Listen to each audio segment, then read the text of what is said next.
విశాఖ కేంద్రంగా ప్రకటించిన railway zone అందని ద్రాక్షలా ఊరిస్తుంది.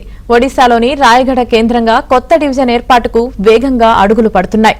డిఆర్ఎం కార్యాలయం భవనాలు, ఉద్యోగుల క్వార్టర్స్, ఇతర విభాగాల నిర్మాణానికి ఈ నెల 24న తూర్పు కోస్తా రైల్వే ఇంజనీరింగ్ విభాగం టెండర్ పిలిచింది. 125 ఎకరాల్లో నిర్మించడానికి అవసరమైన స్థలాన్ని ఇప్పటికే సిద్దం చేశారు. ప్రస్తుతం ఒడిశాలో బీజేపీ ప్రభుత్వం ఉండటంతో ఈ ప్రక్రియ ఊపందుకుంది. విశాఖ కేంద్రంగా ఏర్పడే దక్షిణ కోస్తా జోన్ విషయంలో మాత్రం అతిగతి కనిపించడం లేదు. వాల్తేరు డివిజన్ లేని విశాఖ రైల్వే జోన్ను కోల్పోతే అటు ఆదాయపరంగా, ఇటు ఉపాధి అవకాశాల్లోనూ తీవ్ర నష్టం జరుగుతుంది.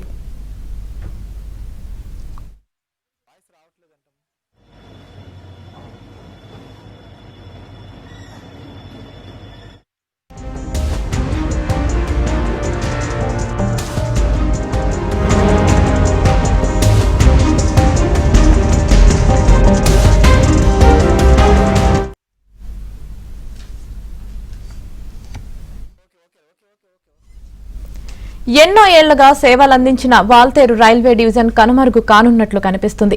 విశాఖ కేంద్రంగా దక్షిణ కోస్తా జోన్ ఏర్పాటనేది ఆంధ్రప్రదేశ్ ప్రజల చిరకాల కోరిక. ఆ సమయంలో వాల్తేరు డివిజన్తో కూడిన జోన్ కావాలనేది ఇక్కడి ప్రజల డిమాండ్. ఏటా వాల్తేరు డివిజన్కు 10,000 కోట్ల ఆదాయం వస్తుంది. ఇందులో 5,000 కోట్లు కొత్త వలస, కిరండల్ రూట్ నుంచే వస్తుంది. వాల్తేరు డివిజన్ లేకుండా రాయగడ డివిజన్ అమల్లోకి వస్తే జోన్ భారీగా ఆదాయం కోల్పోతుంది. అదే జరిగితే ప్రస్తుత కేకే లైన్ రాయగడ డివిజన్లోకి వెళ్తుంది. కొత్త డివిజన్ ఏర్పాటుకు యుద్ధ ప్రాతిపదికన ముందుకు వెళ్తుండగా వాల్తేరు డివిజన్ ఉంటుందా లేదా అనే దానిపై స్థానికుల్లో ఆందోళన వ్యక్తమవుతుంది. జోన్ గురించి రైల్వే మంత్రి మాటల పూర్వకంగా చెబుతున్నారే తప్ప క్షేత్రస్థాయిలో ఏమీ జరగడం లేదన్న అసంతృప్తి ఏపీ ప్రజల్లో నెలకొంది.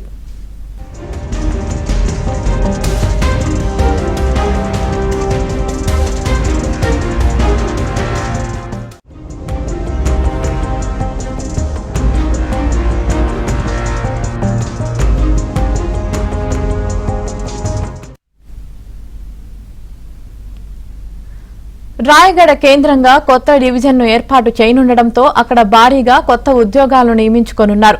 Mechanical, electrical, signalling and telecom, track నిర్వహణతో పాటు ఇతర అనుబంధ విభాగాల్లో వాటిని భర్తీ చేస్తారు. ఆ మేరకు అక్కడి యువతకు ఉపాధి అవకాశాలు దక్కనున్నాయి. ఇక వాల్తేరు డివిజన్ విషయానికి వస్తే కొత్త ఉద్యోగాలు లేకపోగా ఉన్న ఉద్యోగాలు పోతున్నాయి. వాల్తేరు డివిజన్లోని mechanical, electrical, signalling and telecom విభాగాల్లో 220 ఇంజనీరింగ్, ఇతర సాంకేతిక ఉద్యోగాల్లో కోత విధిస్తున్నారు.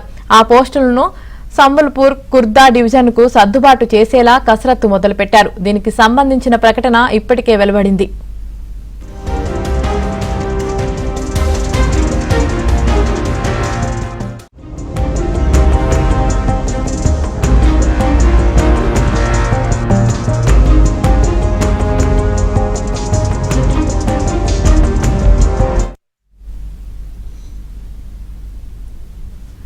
వాల్తేరుకు చెందిన పోస్టులను తరలించడం, రాయగడ డివిజన్ నిర్మాణానికి టెండర్లు పిలవడం చూస్తుంటే జోన్ పేరుతో ఏపీకి తీవ్ర నష్టం జరిగేలా కనిపిస్తుందని ప్రజా సంఘాలు వాపోతున్నాయి. అయితే వాల్తేరు డివిజన్ అలాగే కొనసాగించాలని ఉత్తరాంధ్ర వాసులు కోరుతున్నారు. దీనిపై కేంద్ర ప్రభుత్వంతో మాట్లాడుతున్నామని కూటమి ప్రభుత్వంలోని నేతలు, ఎంపీలు తెలిపారు. కేంద్ర మంత్రి రామ్మోహన్ నాయుడు సైతం ఇదే విషయాన్ని ప్రస్తావించారు. వెంటనే రైల్వే డివిజన్ కోసం పోరాటం చేయాల్సిన అవసరం ఉందని ప్రజలు కోరుతున్నారు.